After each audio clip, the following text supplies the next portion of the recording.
பிரியாணி செய்ய போகிறோம். அதனால் என் ஃப்ரெண்டுலாம் எல்லாத்தையும் வாங்கிட்டு வந்தாச்சு. என்னுடைய பர்த்டேன்ட்டு எல்லாம் அவனுங்க தான் செய்கிறானுங்க. நம்ம எப்படி செய்கிறானுங்கன்ட்டு பார்ப்போம். எல்லாத்தையும் வாங்கி ரொம்ப கஷ்டப்பட்டு எடுத்துகிட்டு போகிறோம். பார்த்துடா, பொறுமை போ. ஐயோ, இங்கே தண்ணி வேறு ஓவராக இருக்குது. அதனால் லைட்டாக ஸ்லிப் ஆகுது வேறு. 8 பைசா.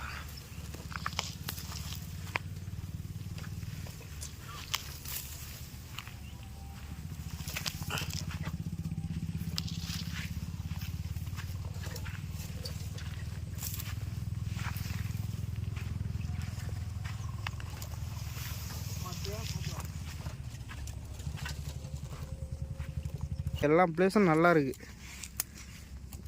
சுற்றி தண்ணி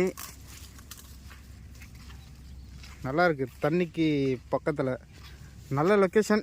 சரி, ஹாய் ஃப்ரெண்ட்ஸ், இன்றைக்கி என் பர்த்டே. அதனால் பசங்க எல்லாம் ட்ரீட் எடுத்தானுங்க. அதனால் பிரியாணி செய்யலான்ட்டு எல்லா பொருளையும் இப்போ திங்ஸ்லாம் எடுத்துகிட்டு வந்தோம். இனிமேல் தான் நம்ம பிரியாணி செய்ய போகிறோம். செஞ்சு சாப்பிட போகிறோம். இப்போ அர்ஜென்ட்டாக டக்கு டக்குன்னு செய்யணும்.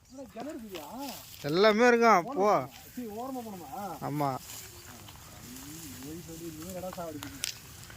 எல்லாம் புது இடம்ல. பிளேஸ் ஆனால் சூப்பராக இருக்கு மச்சான்.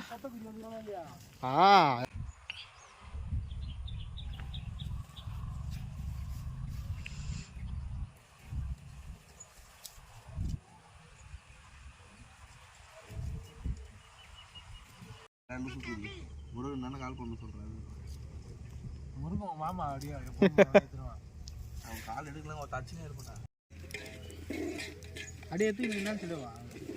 கல்யாணி விட்டு பாய் பிரியாணி சமைக்கிறோம் ருசிக்கிறோம்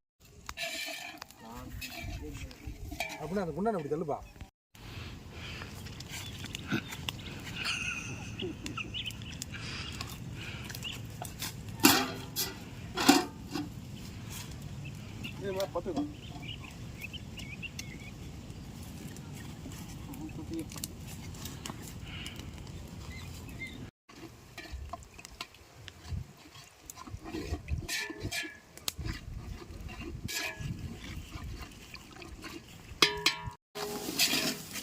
பத்து கிராம் மிளகாத்தூள் ஜிலோ.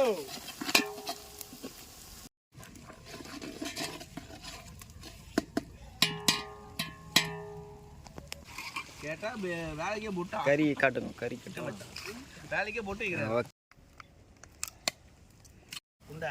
இதில் ஊற்றி குடி கொஞ்சம் மிக்ஸ் பண்ணி.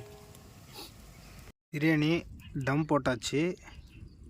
இன்னும் கொஞ்ச நேரம் கழித்து நம்ம எடுத்துடலாம். சாப்பாடு எப்படி வந்திருக்குன்னு நம்ம பார்க்கலாம். போட்டிருக்கோம்.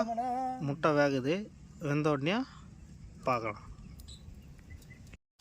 65 போட்டாச்சு. பைக்கில் சொல்லணுமா?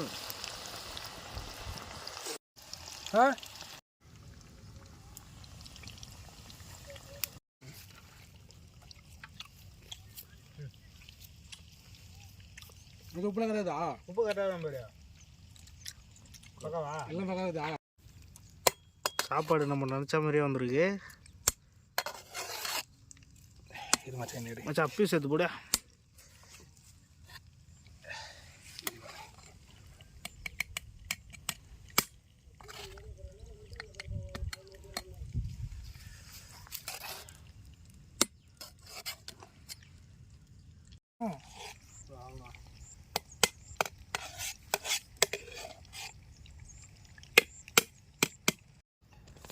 மச்சான் வாழை எடுத்துட்டு வரான்.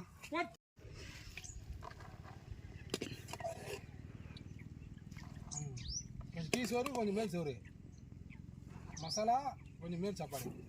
அப்படிதான் அப்படி தள்ளு. அவ்வளோதான்டா. கலந்துடுறா. கீழே தள்ளிக்க. அப்படியா இதில் கொட்டாது. இது போன போன போனா போண்டா.